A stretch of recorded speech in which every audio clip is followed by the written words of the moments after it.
नमस्कार आमी आमार परमेश्वर के प्रणाम जानिए एवं दर्शक और श्रोता बंधुदेर नमस्कार जानिए आजकेर पर्व शुरू करब। ओं नमो भगवते वासुदेवाय, ओं नमो भगवते वासुदेवाय, ओं नमो भगवते वासुदेवाय। आमार श्रोता और दर्शक बंधुदेर नमस्कार जानिए आजकेर आमी पाठ शुरू करछि। आजकेर आमरा चतुर्थ अध्याय ज्ञान योग पाठ करब। आगेर पर्वे आमरा ज्ञान योगेर 24 नम्बर श्लोक पर्यन्त पाठ करेछिलाम। आजकेर 25 থেকে 32 नम्बर श्लोक पर्यन्त पाठ करब। एकटू आलोचना करे नि पाठेर आगे। এই अध्यायटार नाम ज्ञान योग। ज्ञान अर्थात भगवान के जाना ज्ञान, आत्मा के जाना ज्ञान, परमात्मा के जाना ज्ञान, परमेश्वर के जाना ज्ञान। ता किभाबे जानबो এই অধ্যায়ে কিছু ভগবান সে বিষয়ে বর্ণনা করেছেন। আমরা ভগবানকে জানতে গেলে, আত্মাকে জানতে গেলে আমরা আমাদের শাস্ত্র পাঠ করতে হবে, বেদ পাঠ করতে হবে, গীতা পাঠ করতে হবে এবং আত্মজ্ঞানী গুরুর কাছে থেকে তার কাছে থেকে আমাদের জ্ঞান অর্জন করে ভগবান পরমেশ্বরকে জানতে হবে। এটাই জ্ঞান। এবং বিজ্ঞান হলো সেই সাধনা, যে সাধনার দ্বারা ভগবানকে লাভ করা যায়, ভগবানের আদেশ নির্দেশ অনুভব করা যায়, তাকে বিজ্ঞান বলে।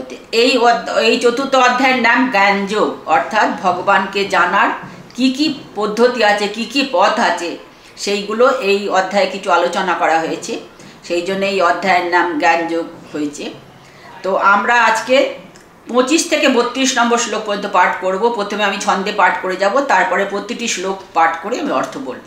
दैवमे वा परे यज्ञं योगिनः पर्युपासते, ब्रह्माग्ना वा परे यज्ञं जग्ने नैवोपजुह्वति। श्रोत्रादीनिन्द्रियानन्ये संयमाग्निषु जुह्वति, शब्दादीन् विषयानन्य इन्द्रियाग्निषु जुह्वति।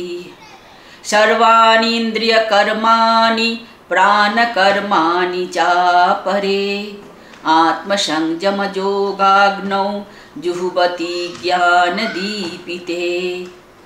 द्रव्ययज्ञास्तपोयज्ञा योगयज्ञास्तथा परे, स्वाध्याय ज्ञानयज्ञाश्च जतयः संसितव्रताः। अपाने जुह्वति प्राणं प्राणे पानं तथा परे, प्राणापानगतिरुद्ध्वा प्राणायामपरायणाः। अपरे नियताहाराः प्राणान् प्राणेषु जुह्वति, सर्वेऽप्येते जग्नविदो जग्नच्छैतकल्मषाः। जग्नशिष्टामृतभुजो जानति ब्रह्म सनातनं, नायं लोकोऽस्तजग्नस्य कुतोऽन्यः पुरुषोत्तमा। एवं बहुविधा जज्ञा वितता ब्रह्मणो मुखे, कर्मजान् विद्धितान् सर्वान् एवं ज्ञात्वा विमोक्षसे। এই 32 নম্বর শ্লোক পর্যন্ত আজকে আমি পাঠ করব। পাঠ করা হয়ে গেল। এবার আমি 25 থেকে 35 শ্লোক পাঠ করে অর্থ বলবো। 25 নম্বর শ্লোক পাঠ করছি। दैवमेवा परे यज्ञं योगिनः पर्युपासते, ब्रह्माग्ना वा परे यज्ञं जग्ने नैवोपजुह्वति। 25 নম্বর শ্লোকের অর্থ বলছি। এখানে ভগবান বলছেন যে যজ্ঞের অনুষ্ঠান যারা যে যোগীরা করে তাদের এখানে নানা রকম যজ্ঞের কথা বর্ণনা করা হয়েছে এবং প্রতিটি যজ্ঞ দ্বারাই সফলতা পাওয়া যায় নিষ্ঠার সাথে করলে, নিয়ম সাথে করলে, গুরুর কাছে থেকে করলে এবং ভগবানকেও প্রাপ্তি হয়। তো ভগবান 25 নম্বর শ্লোক বলছেন এখানে অন্য কোনো যোগীগণ, অনেক যোগী আছেন, তাদের প্রত্যেকের অনেক আলাদা আলাদা পথ আছে ভগবানের সাধনা করার। তো এখানে বলছেন অনেক যোগীগণ দৈব যজ্ঞের অনুষ্ঠান করেন, অপর কেহ কেহ ব্রহ্মরূপ অগ্নিতে যজ্ঞ দ্বারাই যজ্ঞার্পণ করেন। এইটা একটু বিশ্লেষণ করে নিই। 25 নম্বর শ্লোকটা একবার। এই অধ্যায়টা একটু কঠিন, বুঝতে একটু সময় লাগবে, তো সেই জন্য একটু বারবার আলোচনা করছি। অন্য কোনো যোগীগণ অনেক যোগীরা অনেক পথ আছে, তো এখানে বলা হচ্ছে 25 নম্বর শ্লোকে যে অন্য কোনো যোগীগণ দৈবযজ্ঞের অনুষ্ঠান করে। দৈবযজ্ঞ কি? ভগবানের বিভিন্ন যে শক্তির উপাসনা, ভগবানের অনেক স্বরূপ আছে, অনেক দেবতা আছে, তারা ভগবানেরই স্বরূপ। সেই সব দেবতাদের অন্যান্য বিধিমতো ধর্মের কর্মের অনুষ্ঠান করেও ভগবানকে লাভ করা যায়। তো অনেক দেবতাদের এখানে বলা হচ্ছে দৈবযজ্ঞ, অনেক দেবতাদের অনুষ্ঠান করে অনেকে সাধনায় সফলতা লাভ করেন। অপর কেহক ব্রহ্মরূপ অগ্নিতে, মানে অগ্নিকেও ব্রহ্ম বলা হচ্ছে। আমাদের আগের 24 নম্বর শ্লোকে বলা হয়েছে, আপনাদের আগের দিন আলোচনা হয়েছিল যে অগ্নিও ব্রহ্ম, ঘৃতও ব্রহ্ম। হোম যিনি করছেন তিনিও নিজেকে ব্রহ্ম মনে করছেন, তিনি ব্রহ্মবিদ, ব্রহ্মই প্রাপ্ত হন। তো অগ্নিকে যেহেতু ব্রহ্ম বলা হয়েছে, সেই জন্য এই অধ্যায়ে বলা হচ্ছে যে ব্রহ্মরূপ অগ্নিতে যজ্ঞ দ্বারাই যজ্ঞার্পণ করেন, অর্থাৎ অগ্নিকে ব্রহ্ম মনে করে সেই অগ্নিতে নিজের যে যজ্ঞ করছেন সেই যজ্ঞগুলো আহুতি দেন।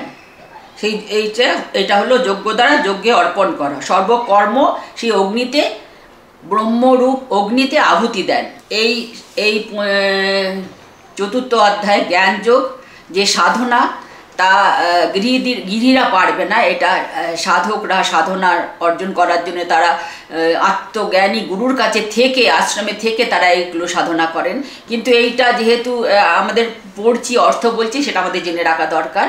কিন্তু আমরা সাধারণ গৃহী যারা, সংসারী যারা সংসারে থেকে ভগবানকে ডাকবো, তারা আমরা এই কঠিন পথ অনুসরণ করতে পারবো না, আমাদের পক্ষে তা সম্ভব নয়। তা আমাদের জন্য ভগবান পথ বলেছেন, আমাদের জন্য ভক্তির পথ, সমর্পণের পথ, সেগুলো আমরা পরে আসব। সেই জন্যে এই অধ্যায়টা আমাদের প্রতিটি শ্লোক পড়ে অর্থটা জেনে নেওয়া দরকার, তাই আমরা এইটা আলোচনা করছি। আমি এবার 26 নম্বর শ্লোক পড়ছি। শ্রোত্রাদীন ইন্দ্রিয়ান্নে সংযমাগ্নিষু জুহবতি, শব্দাদীন বিষয়ান্নে ইন্দ্রিয়াগ্নিষু জুহবতি। 26 নম্বর শ্লোকের অর্থ বলছি। অন্য অনেক যোগীগণ সংযম রূপ অগ্নিতে, মানে আত্মসংযম করাটাও ভগবান বলছে এটাও অগ্নি। এর মধ্যে আত্মসংযম রূপ অগ্নিতে চক্ষু কর্ণ ইন্দ্রিয় সমূহকে হোম করেন, অর্থাৎ ইন্দ্রিয়গুলিকে রূপ রস আদি বিষয় হতে প্রত্যাহার করেন, অর্থাৎ সংযত করেন। মানে ইন্দ্রিয়গণকে সংযত করা হচ্ছে যজ্ঞ। অর্থাৎ ভগবানের জন্য যাই কর্ম করে, যে কোনো কর্ম করে ভগবানের উদ্দেশ্যে, ভগবানকে নিবেদন করে, সেটাই হবে যজ্ঞ। যজ্ঞর অনেক অর্থ আছে। যজ্ঞর অর্থ এখানে যেটা বলা হচ্ছে সেটা একরকম, আবার যজ্ঞের অনেক বিশাল অর্থ আছে। তো ইন্দ্রিয়কে সংযত করে সংযম রূপ অগ্নিতে নিজের চক্ষু কর্ণ যে দেখা, প্রকৃতিকে দেখা, সেইগুলোকে সংযত করে যিনি অবস্থান করেন, এটাকে সংযম রূপ যজ্ঞ বলা হচ্ছে। তারপরে বলছেন, আর এই সংযম রূপ যজ্ঞকে ব্রহ্মচর্য বলা হয়। কেন? ব্রহ্মচর্য কায় মনো বাক্য দ্বারা করতে হয়, চক্ষু দ্বারা, মন দ্বারা, শরীর দ্বারা, সমস্ত কিছুকে সংযত করে যখন যোগী অবস্থান করেন, সেটাকে ব্রহ্মচর্য বলা হয়, সেটাকে সংযম যজ্ঞ বলা হচ্ছে এবং সেটাকে ব্রহ্মচর্য বলা হয়। এবং অন্য অনেক যোগীগণ আরও অন্য ইন্দ্রিয়রূপ অগ্নিতে শব্দ বিষয় সমূহকে আহুতি দেন, অর্থাৎ ইন্দ্রিয় সমূহগুলোকে শব্দাদি বিষয়তে গ্রহণ করছে, মানে কানে শুনছি, কিন্তু সেগুলো আমাদের মনে আমরা সেগুলোকে অনুভবের মধ্যে আমরা আনছি না। আমরা শুধু কানে শুনছি, কিন্তু সেগুলোর মধ্যে আমরা আসক্ত নয়। অর্থাৎ রাগ দেশ শূন্য চিত্তে অনাসক্তভাবে যিনি এই সমস্ত মানে এগুলো দেখা, শোনা, অনুভব, এগুলোকে তিনি করছেন, অনাসক্তভাবে নিচ্ছেন, এগুলোর মধ্যে নিজে আসক্ত হচ্ছেন না, নিজে আসক্তির প্রকাশ করছেন না। অর্থাৎ এটাকে বলা যায় এভাবে যে সংসারী লোকেরা যারা মোক্ষ প্রাপ্তির ইচ্ছুক, সেরকম সংসারী লোকেরা এই যজ্ঞ করেন। ইহাকে বলা হয় ইন্দ্রিয় যজ্ঞ। অর্থাৎ ইন্দ্রিয়গণ ইন্দ্রিয়ের কাজ করছে, কিন্তু তিনি তাতে আসক্ত নন, তিনি তার থেকে মুক্ত। এটা সংসারী লোকেরা সংসারী থেকে, পরিবারের থেকে এইটা অভ্যাস করে নিজেকে সংযত করে এটা করতে পারেন। এভাবেও আমরা ভগবানের সান্নিধ্যে, ভগবানকে পাওয়ার পথে এগিয়ে যেতে পারি। এবার 26 নম্বর হয়ে গেল। 27 নম্বর শ্লোক পড়ছি। সর্বাণি ইন্দ্রিয় কর্মাণি প্রাণ কর্মাণি চাপরে আত্মসংযম যোগাগ্ন জুহবতী জ্ঞান দীপিতে। 27 নম্বর শ্লোকের অর্থ বলছি। অন্য অনেক যোগীগণ, এখানে অনেক যোগী অনেক পদ্ধতিতে ভগবানেরকে পাওয়ার সাধনা করেন। অনেক পদ্ধতি আছে, অনেক পথ আছে ভগবানকে পাওয়ার, তাকে সাধনা করে পেতে হয়। শুনেই এগুলো আমরা অধিগত হব না, আমরা বুঝতে পারবো না। এর জন্যে সাধনার দরকার, প্রতিদিন অভ্যাসের দরকার। সেই জন্যে এগুলো আমাদের জেনে রাখা দরকার, তাই আমরা এগুলো নিয়ে আলোচনা করছি। অন্য অনেক যোগীগণ ধ্যান, মানে যারা ধ্যান যোগে সাধনা করেন ভগবানের, তাদের কথা এখানে বলা হচ্ছে। অন্য অনেক যোগীগণ সমস্ত ইন্দ্রিয় কর্ম ও সমস্ত প্রাণকর্মকে ব্রহ্মজ্ঞানে প্রদীপিত আত্মসংযম ও সমাধিরূপ যোগাগ্নিতে হোম করেন এবং পঞ্চ জ্ঞানেন্দ্রিয়, পঞ্চ কর্মেন্দ্রিয়, পঞ্চ প্রাণ ইহাদের সমস্ত কর্ম নিরোধ করে আত্মানন্দ সুখে মগ্ন থাকে। ইহার নাম আত্মসংযম বা সমাধি যোগ। এই সমাধি যোগ আমরা করতে পারবো না, এটা সাধকরা করেন। এর জন্য সাধনা করতে হয়, অনেক কঠিন সাধনা আছে। এই সমাধি যোগ করে তারা আত্মসংযম করে অবস্থান করে এবং আত্মসুখে থাকেন। এবার 28 নম্বর শ্লোক পড়ছি। দব্য যজ্ঞাস তপো যজ্ঞা যোগ যজ্ঞাস তথা পরে সাধ্যায় জ্ঞান যজ্ঞাশ্চ যথা সংসিত ব্রতা। 28 নম্বর শ্লোকের অর্থ বলছি। অন্যান্য যোগীগণ দ্রব্য দানরূপ যজ্ঞ করেন। যজ্ঞ অনেক রকমের আছে, যা আমাদের বেদে বলা হয়েছে। এর পরের শ্লোকে ভগবান তাই বলবেন। তো অন্য অনেক যোগীরা দ্রব্য দানরূপ যজ্ঞ করেন, কেহ কহ তপরূপ যজ্ঞ করেন, কেহ কহ যোগরূপ যজ্ঞ করেন। কোনো দৃঢ়ব্রত জ্যোতিগণ বেদাভ্যাসে যজ্ঞ করেন, কেহ কেহ বেদার্থ পরিজ্ঞান রূপ যজ্ঞ সম্পাদন করেন। কত রকম যজ্ঞের কথা এখানে বলা হলো, অনেক রকম যজ্ঞের কথা বলা হয়েছে। দ্রব্য দান রূপ যজ্ঞ অর্থাৎ দান, বস্ত্রদান, অনেক রকম যজ্ঞের কথা বলা হয়েছে। বস্ত্রদান, অন্নদান, আরও অনেক দান আছে। সেই সব দান করে অনেকে যজ্ঞ সম্পাদন করে, সেটাকেও যজ্ঞ বলা হয়েছে। তপযজ্ঞ বলা হচ্ছে। উপবাস ব্রত এইগুলো যারা অনুষ্ঠান করে সেটাও যজ্ঞ, সে কথাও বলা হয়েছে। এবং যোগ বলা হচ্ছে। যোগ মানে অষ্টাঙ্গ যোগ। অষ্টাঙ্গ যোগ অর্থাৎ যম, নিয়ম, আসন, প্রাণায়াম, প্রত্যাহার, ধারণা, ধ্যান, সমাধি, এরকম 8 রকম বিধি আছে যোগ সাধনা করার। সেগুলো অনেক কঠিন, সেগুলো গুরুর কাছে থেকে, গুরুর আশ্রমে থেকে সেগুলো সাধনা করতে হয়। সেই জন্য এইগুলো আমাদের মতো সংসারী মানুষের পক্ষে তা সম্ভব নয়। আমাদের ভগবানকে পাওয়ার ভক্তি পথ আছে, আমরা সেই পথেই আমরা ভগবানকে, আমরা ভক্তি পথে আমরা সাধনা করে ভগবানের দিকে আমরা অগ্রসর হব। তা পরের অধ্যায়ে ভগবান বলেছেন, সেখানেও আমরা পরে আসব। তো আজকের এখানে বলা হলো যে এই অষ্টাঙ্গ যোগ, এটাকে রাজযোগ বলা হয়। এই রাজযোগ দ্বারা সাধনা করেও অনেকে ভগবানকে প্রাপ্ত হন। তো এইভাবে বেদ জ্ঞান যজ্ঞ বলা হচ্ছে। বেদ জ্ঞান অর্থাৎ বেদ পড়ে সেই তার যুক্তি দ্বারা সেগুলো নির্ণয় করে, গীতা পাঠ করে সেগুলো তারা যুক্তি দ্বারা সেই অর্থ বুঝে সেইগুলো তার সাধনা করে, সেটাকেও বেদ জ্ঞান যজ্ঞ বলে। সাধ্যায় যজ্ঞ বলা হচ্ছে। যজ্ঞ, তপযজ্ঞ, তপস্যাকেও বলা হচ্ছে, যেমন উপবাসবাদী এগুলো তপযজ্ঞ। যোগ সাধনা, অষ্ট রাজযোগ, এই পথে যজ্ঞ, এটাকেও যজ্ঞ বলা হচ্ছে। সাধ্যায় যজ্ঞ অর্থাৎ ব্রহ্মচর্য অবলম্বন করে বেদ অভ্যাস করা, গীতা পাঠ করা, গীতার অভ্যাস করা, তার অর্থ বুঝে জীবন যাপন করা, এটাকেও যজ্ঞ বলা হচ্ছে। এই রূপে অনেক রকম যজ্ঞের কথা আমাদের বেদে শাস্ত্রে বলা হয়েছে। তো বলা হয়ে গেল। এবার 29 নম্বর শ্লোক পড়ছি। অপরে নিয়তাহারা প্রাণান প্রাণেষু জুহবতি সর্বে পেতে যজ্ঞবিদো যজ্ঞক্ষয়িত কলমশা। 29 নম্বর শ্লোকের অর্থ বলছি। আবার অন্যান্য যোগীগণ অপান বায়ুতে প্রাণবায়ু আহুতি দেন, আবার কেহ কেহ প্রাণে অপানে আহুতি দেন, প্রাণে অপানের আহুতি দেন, প্রাণে অপানের আহুতি দেন। অপর কেহ পরিমিত আহার করিয়া প্রাণ ও অপানের গতি রোধপূর্বক প্রাণায়াম পরায়ণ হইয়া ইন্দ্রিয়গণকে প্রাণে আহুতি দেন। এইগুলো শ্বাস প্রশ্বাসের ক্রিয়া, এইগুলো আমরা সঠিকভাবে এগুলো আমরা বুঝতে পারি না। তো এইগুলো আমি এমনি এটাকে এর অর্থ বলে দিলাম। প্রাণে অপানের আহুতি এবং পরিমিত আহার করে প্রাণ ও অপানের গতিকে রোধ করে প্রাণায়াম পরায়ণ হইয়া ইন্দ্রিয়গণকে প্রাণে আহুতি দেন। তো প্রাণায়াম এখানে বলা হচ্ছে প্রাণ অর্থাৎ প্রাণ, যেটা আমরা শ্বাস নিচ্ছি সেটা প্রাণ বায়ু, এবং আয়াম মানে নিরোধ। প্রাণায়াম অর্থাৎ প্রাণের নিরোধ মানে সংযত করে সেটাকে আটকে রাখা, রোধ করে রাখা, সেইটাই তার এরকম এর পদ্ধতিকে বলা হচ্ছে। তো এখানে আমরা যে শ্বাস নিই এবং শ্বাস ছাড়ি এবং শ্বাসটাকে যে আমরা ভেতর অবরুদ্ধ করে রাখি, তার নানা রকম পদ্ধতি আছে। সেই পদ্ধতি অবলম্বন করে যারা সাধনা করেন তাদের কথা এখানে বলা হলো। প্রাণ অপান আহুতি দেন এবং কেহ কেহ প্রাণে অপানের আহুতি দেন, অপর কেহ কেহ পরিমিত আহার করে প্রাণ ও অপানের গতি রোধ করে প্রাণায়াম পরায়ণ হয়ে ইন্দ্রিয়গণকে প্রাণে আহুতি দেন। তো এইগুলো আমাদের মতো সংসারের লোকেদের পক্ষে করা সম্ভব নয়। তো শুধু আমরা এর অর্থ জেনে নিলাম। এরপরে আমি 30 নম্বর শ্লোক পড়ছি। সর্বে পেতে যজ্ঞবিদো যজ্ঞচ্ছৈত কলমশা যজ্ঞশিষ্টা অমিত ভুজো জানতি ব্রহ্ম সনাতনম। 30 নম্বর শ্লোকের অর্থ বলছি। 30 এবং 31 একসাথেই পড়বো।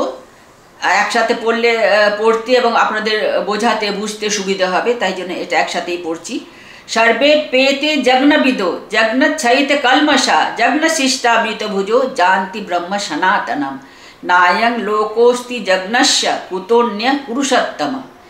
30 এবং 31 নম্বর শ্লোকের অর্থ বলছি। এই যজ্ঞবিদগণ, এই যা যা যজ্ঞের কথা আগে বলা হলো আগের শ্লোকগুলোতে, সেই সব যজ্ঞবিদগণ সকলেই যজ্ঞ দ্বারা নিষ্পাপ হন এবং যাহারা অমৃতস্বরূপ যজ্ঞাবিষ্টর অন্ন ভোজন করেন তাহারা সনাতন ব্রহ্মপদ লাভ করেন।